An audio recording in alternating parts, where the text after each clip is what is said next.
Some truths don't hurt because they're new. They hurt because you've been living with them your whole life without seeing them.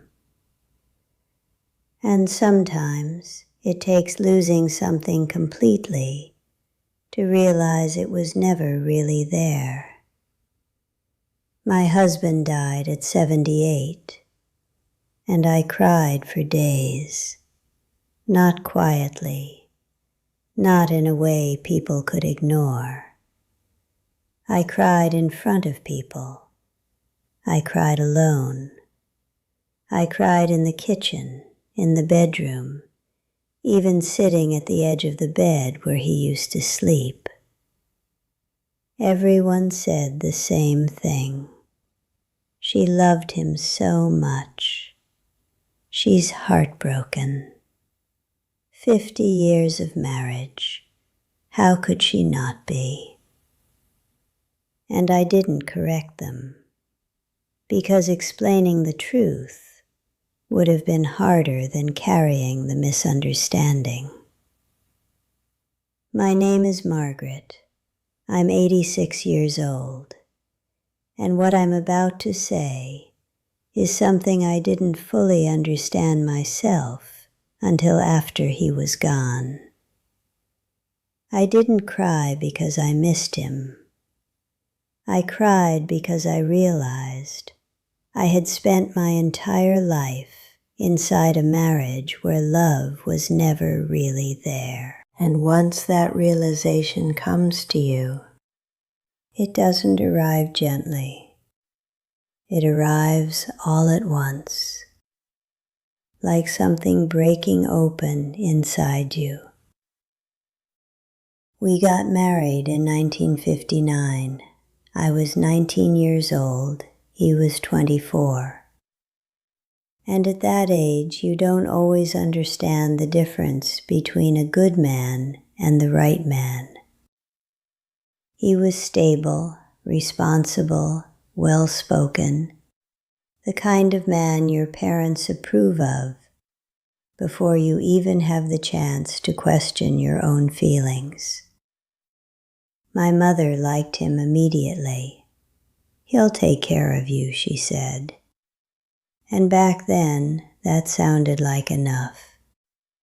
No one asked me if I loved him, and if I'm being honest, I never asked myself either. Because at 19, love feels like something that will come later, something that grows, something that appears once life settles. So I said yes, not out of excitement, not out of deep emotion, but out of certainty that this was what I was supposed to do. The early years of our marriage were quiet. Not bad, not painful, just neutral.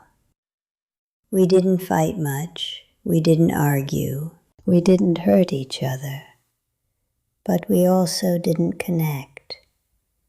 Not in the way people describe when they talk about love. There were no long conversations late at night, no laughter that carried through the house. No feeling that I was fully seen. We lived side by side, like two people sharing a life, but not truly sharing themselves. And over time, that kind of distance becomes normal, not because it's right, but because it's familiar. We had children. And when children come into a marriage, they fill the space that something else couldn't. They give you purpose, structure, a reason to wake up every day and move forward without asking too many questions. I became a mother, and in that role, I found something real, something warm, something that felt like love. Not the kind I had expected from marriage, but something just as powerful, maybe even more. So I stopped noticing what was missing, or maybe I chose not to. Years passed, then decades, and from the outside we looked like a good couple, stable, respectable. We stayed together, we built a home, we raised children. We did everything people say you're supposed to do. And sometimes that's enough to convince everyone around you that everything is fine, including yourself. But there were moments, small ones, quiet ones, that told a different story. Moments when I would sit next to him and feel alone. Moments when I wanted to say something deeper and realized I didn't know how. Moments when I wondered what it would feel like to be truly understood by the person sitting right beside me. But those thoughts never stayed long because life was busy, and responsibility has a way of silencing reflection.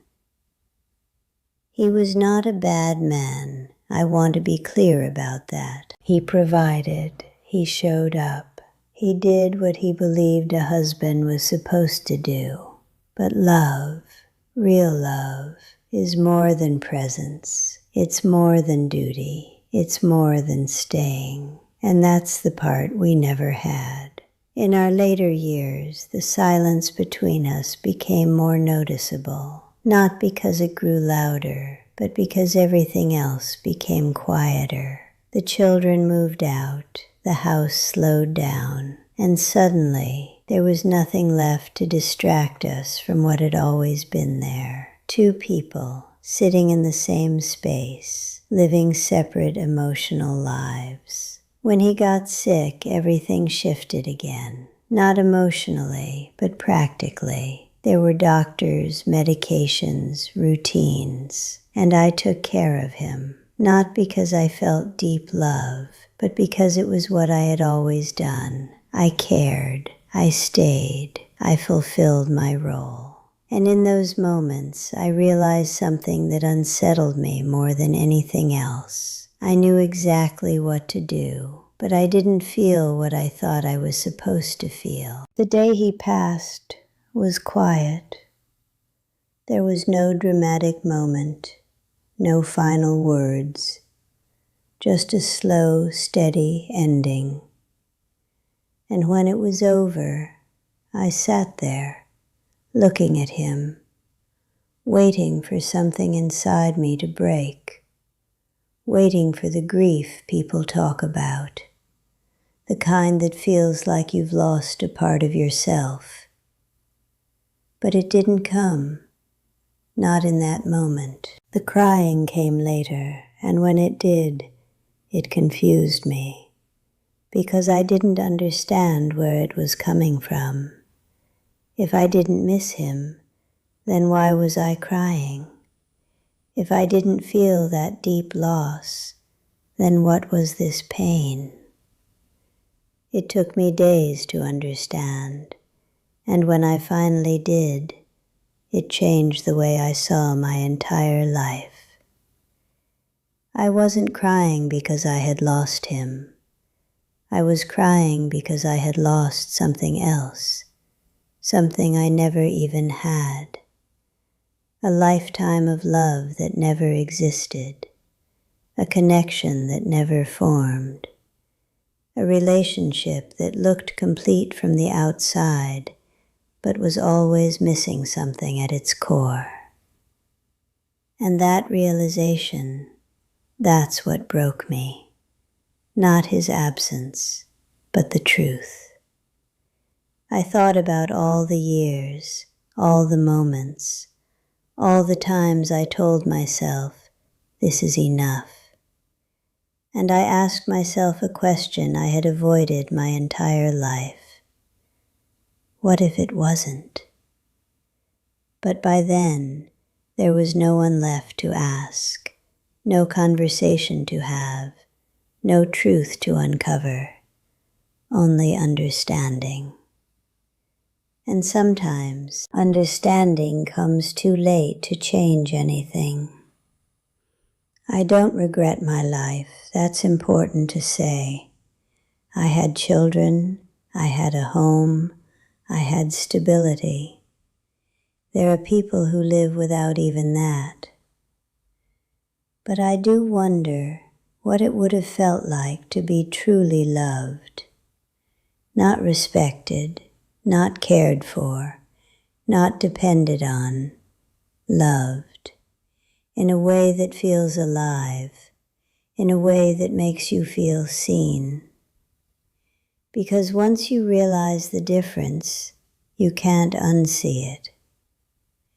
I'm 86 years old now, and I've learned something that I wish someone had told me when I was 19. Love is not something you assume will grow. It's something you recognize or you don't. And if you don't, you shouldn't build your entire life hoping it will appear one day. Because time doesn't create love. It only reveals what was already there. And sometimes what's revealed is silence. My husband died at 78, and I cried for days. But not because I missed him. I cried because I finally understood the truth about the life we lived, and the love that never came.